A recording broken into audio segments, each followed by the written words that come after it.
47장 세계를 정복하고 여왕처럼 화려하게 영화를 누리는 바벨론에게 여호와께서 이렇게 말씀하셨다. 갈대아의 가장 아름다운 딸 바벨론아, 내가 이제 전란을 당하여 처녀처럼 무참한 유린을 당할 것이니 그 왕좌에서 내려와 땅바닥에 앉아라. 내 왕자는 이미 사라졌으니 땅바닥에 앉아 비천한 종 노릇을 하여라. 내가 다시는 곱게 단장하고 아름다운 모습을 뽐내지 못할 것이다. 너는 이제 하녀처럼 목숨을 부지하기 위해 맷돌을 들어다가 올려놓고 곡식을 갈아 요리를 하고 너울도 걷고 긴 치마도 벗어던지고 허벅다리를 드러내고 시냇물과 강물을 건너서 먼 곳으로 끌려갈 것이다. 내가 알몸을 드러내고 내 부끄러운 곳까지 드러내리라. 내가 억울한 한을 푸는데 누가 감히 막을 수 있겠느냐. 이분이 바로 우리 이스라엘의 해방자 여호와이시다. 세상의 모든 권세를 굴복시키는 이스라엘의 거룩하신 분께서 말씀하셨다. 갈대아 족속의 딸 바벨론아, 너는 캄캄한 감옥으로 들어가서 조용히 앉아있어라. 내가 세계 만국의 여왕이라는 찬사를 다시는 받지 못할 것이다. 내가 전에 내 백성의 죄악에 대하여 몹시 화를 내고 나의 소유지인 이스라엘 땅을 원수들에게 넘겨주고 내 백성도 내게 넘겨주었다. 그전에도 너는 그들을 불쌍하게 여기지 않고 노인들에게 가혹한 일을 시켰다. 오히려 너는 신이나 된 듯이 큰 소리를 쳤다. 나는 영원히 살며 끝없이 세계를 지배하는 여왕이다. 너는 그토록 잔인하고 교만하게 행동하면서도 내가 결국 어떻게 될 것인지는 생각해보지도 않았다. 그러나 너는 이제 똑똑히 들어라. 너는 항상 호화롭고 태평하게 살면서 이 세상에는 나밖에 없다. 나와 겨루리가 아무도 없다. 나는 과부가 될 염려도 없고 자녀를 잃고 외롭게 살 염려도 없다고 떵떵거렸으니 이제 똑똑히 들어라. 내가 이제까지 누리던 권세와 영화를 하루에 갑자기 잃을 것이다. 남편도 잃고 자식도 모조리 잃고서 외롭고 처량한 신세가 될 것이다. 내가 아무리 신기하게 마술을 행하고 주문을 많이 외워도 아무 소용이 없을 것이다. 또 너는 이렇게 주장하기도 하였다. 내가 아무리 악한 일을 저질러도 벌받지는 않을 것이다. 나의 행동을 감시할 사람이 아무도 없기 때문이다. 내가 마술을 행하는 지혜가 많고 주문을 외우는 지식이 많기 때문에 아주 그릇된 길로 들어서서 오만하게 떵떵거렸다. 이 세상에는 나밖에 없다. 나와 겨루리가 아무도 없다. 그러나 내가 주문을 외워서 쫓아버릴 수 없는 재앙이 이미 내게로 가까이 몰려오고 있다. 무슨 재물로도 예방할 수 없는 멸망이 무슨 사고처럼 내게 떨어져 내리고 있다. 내가 무슨 마술로도 피할 수 없는 파멸이 이미 내게 덮쳐오고 있다. 온갖 주문과 마술로 맞서보아라. 젊은 시절부터 익힌 솜씨로 대결해 보아라. 혹시 그 효험이 있을지, 혹시 재앙을 막을 수 있을지 어서 시험해 보아라. 너는 항상 별들을 보며 점을 치다가 지치지 않았느냐?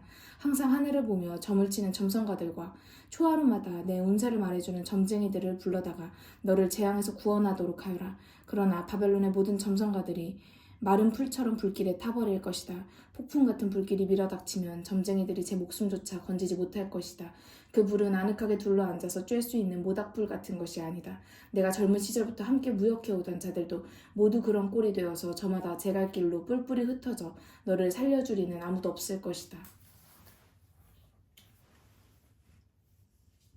48장 너희 야곱의 백성들아, 유다의 샘물에서 흘러나온 사람들아, 너희는 똑똑히 들어라. 너희는 이스라엘 백성이라는 존귀한 칭호를 지닌 자들이요, 여호와의 이름으로 맹세하는 이들이요, 이스라엘의 하나님이 이룩하신 위대한 일들을 찬양하는 이들이다. 너희는 주께서 선택하신 거룩한 도성의 주민들이라고 자청하며 이스라엘의 하나님 곧 온 세계의 주인이신 여호와를 의지한다고 하는 백성들이다. 그러나 너희는 진심으로 주님을 사랑하지도 않고 주께 의리와 충성을 바치지도 않는다. 주께서 너희에게 하시는 말씀을 들어라. 내가 일어날 일을 이미 옛날에 알려주었다. 너희가 내 말을 직접 다 들었다. 그런 다음에는 내가 그대로 행동하여 갑자기 그 일들이 이루어졌다.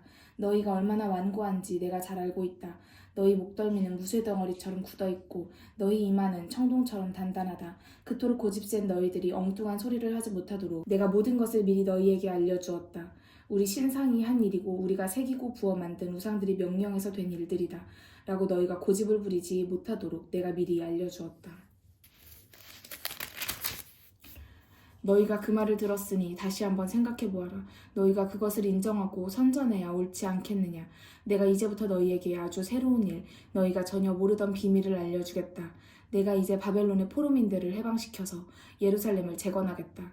이 일은 내가 지금 창조하는 새 역사로서 옛날부터 예고한 것이 아니다. 전에는 너희가 들어본 적도 없었던 일이다. 우리가 이미 옛날부터 알고 있었다는 말을 너희가 하지 못하도록 내가 이제 아주 새로운 일을 창조하였다. 과연 너희는 듣지도 못하고 알지도 못하였다. 오히려 너희는 옛날부터 귀를 열고 들으려고도 하지 않았다. 너희가 의리도 없이 배반도 잘하는 줄 내가 이미 알고 있었다. 너희는 처음부터 내게 대항하며 반역하는 백성으로 소문이 나 있었다. 내가 광야에서도 진노하여 너희를 멸망시키고 싶었으나 나의 이름 때문에 오래 참았고 여기 바벨론에서도 나의 영광 때문에 너희를 소멸시키지 않고 나의 진노를 억제하였다.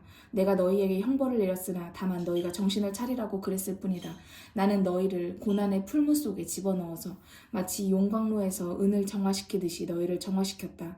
너희가 귀중하기 때문이 아니라 오직 나 자신의 영광 때문에 내가 너희를 해방시킬 것이다. 더 이상 내 이름이 세상에서 모욕을 당하지 않도록 하겠다. 어느 누구도 나의 영광을 빼앗지 못하도록 하겠다. 천지를 지으신 주께서 말씀하셨다. 나를 섬기는 백성으로 내가 불러세운 이스라엘아, 똑똑히 들어라. 나는 언제나 똑같은 하나님이다. 나는 처음과 마지막이다. 내가 이 손으로 땅을 튼튼한 바탕 위에 세워놓았고 나의 오른손으로 하늘을 천막처럼 펼쳐놓았다. 내가 말 한마디만 선포하면 천지의 만물이 그대로 이루어졌다. 너희는 모두 내게로 와서 똑똑히 들어라. 내가 사랑하는 사람이 일어나서 내가 계획한 일을 바벨론에 행하고 갈대아 주민들에게 나의 권능을 보여줄 것이다. 이런 일을 너희에게 이미 알려준 신이 있었느냐? 나밖에 누가 있었느냐? 바로 나만이 그 일을 예고하였고 그에게 그 임무를 맡긴 이도 바로 나였다. 고레스를 바벨론으로 불러온 이가 바로 나이며 그가 가는 곳마다 싸워서 이기게 한 이도 바로 나이다. 너희는 내게로 가까이 와서 내가 하는 말을 똑똑히 들어라. 나는 맨 처음부터 은밀하게 말하지 않고 공공연히 예고해 주었다. 이제 그 일이 그대로 이루어지면 나의 권능이 증명될 것이다. 그래서 이제 주 여호와께서 나 고레스를 보내어 그 일들을 이루게 하시고 나에게 주님의 영을 주셔서 그의 권능을 행사하게 하셨다. 이스라엘의 거룩하신 하나님, 너희 해방자 여호와께서 말씀하셨다. 너희 하나님 나 여호와가 너희에게 유익한 것을 가르치고 너희가 어떻게 살아야 옳은가를 가르쳐주겠다. 나의 가르침은 모두 너희에게 유익한 것이다. 그러므로 너희가 내 모든 명령에 순종하기만 하면 얼마나 좋으랴. 그러면 너희가 평화와 번영을 누리고 부족한 것이 전혀 없으련만 너희가 도도히 흘러가는 강물처럼 번영하고 무슨 일을 하든 바다의 파도처럼 승리하리라. 그러면 너희 자손들도 해변의 모래알처럼 많아지고 내가 절대로 그들에게서 떠나지 않고 그들을 멸망시키는 원수들의 손에 넘겨주지도 않을 것이다. 나의 동족인 이스라엘 백성아, 너희는 바벨론의 종살이에서 벗어나라. 그 땅에서 탈출하여라. 너희는 기뻐 뛰며 즐거워하고 그 소식을 땅끝까지 온 세상에 전하여라. 여호와께서 자기 백성을 건져주셨다. 야곱의 후손들을 해방시켜주셨다. 주께서 옛날에 이스라엘 백성을 광야로 인도하실 때 그들이 목말라 죽지 않았다. 주께서 바위를 갈라 물이 흘러나오게 하셔서 항상 마실 물을 그들에게 주셨기 때문이다. 그러므로 여호와께서 이렇게 말씀하셨다. 누구든지 나에게 반역하는 악인들은 평안을 누리지 못하고 멸망할 것이다.